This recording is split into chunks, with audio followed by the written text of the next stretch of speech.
আসসালামু আলাইকুম। লিটন কুমার দাস ভাই 125 রানের কি একটা জলমানো একটা ইনিংস খেলে ফেলেন ভাই দুর্বার রাজশাহীর বিপক্ষে ভাই।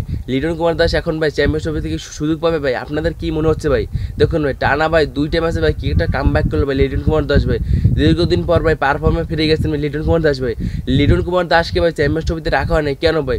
তিনি ভাই একদিন পারফরমেন্স ছিলেন না তাই বললো ভাই। লিটন কুমার দাস ভাই নিজেই এই কথাটা বলেছেন। লিটন কুমার দাস এখন ভাই চ্যাম্পিয়ন্স ট্রফি নিয়ে ভাবছে না, তার ভাই মাঠের খেলাটাকেই তিনি এখন আগ্রহ দেখাচ্ছে ভাই।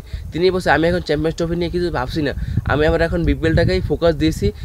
লিটন কুমার দাস দেখুন পাকিস্তান সুপার লিগের করাচি কিংসের সুযোগ পেয়েছেন, সেখানে দেখুন ডেভিড টার্নার এবং লিটন দাসের কাছ থেকে ভালো টার্নার জুটি দেখতে পাবো। দেখুন ভাই ডেভিড টার্নার ভাই দীর্ঘদিন আইপিএল খেলে এসেছে, কিন্তু দেখুন এবছর তিনি আইপিএলের সুযোগ পাননি। কেন তিনি আইপিএলের সুযোগ পাননি? দেখুন ভাই এবছর দেখুন ভাই আইপিএলে ভাই অনেক ভাই সেরারাও চান্স পায়নি, কিন্তু ভাই তারা এবার পিসিএলে সুযোগ পেয়ে যাচ্ছে। তারপর দেখুন ভাই মুস্তাফিজুর রহমান তিনি এবার আইপিএলে সুযোগ পান, তারপর দেখুন পিসিএলেও এবার সুযোগ পাননি। আর ভাই সাকিব আল হাসানের কথা তো কিছু বলার নেই।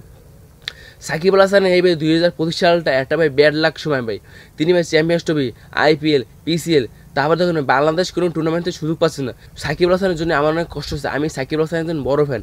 আর ভাই লিটন দাসের আমি একটা কথা বলবো, লিটন দাসকে ভাই চ্যাম্পিয়ন্স ট্রফিতে অবশ্যই সুযোগ দেওয়া দরকার। তার ভাই চ্যাম্পিয়ন্স ট্রফি খেলার যোগ্যতা আছে। তিনি দেখুন ভাই দুর্বার রাজশাহীর বিপক্ষে 55 বলে 125 রানের কি একটা দারুণ একটা ইনিংস খেলেছে ভাই।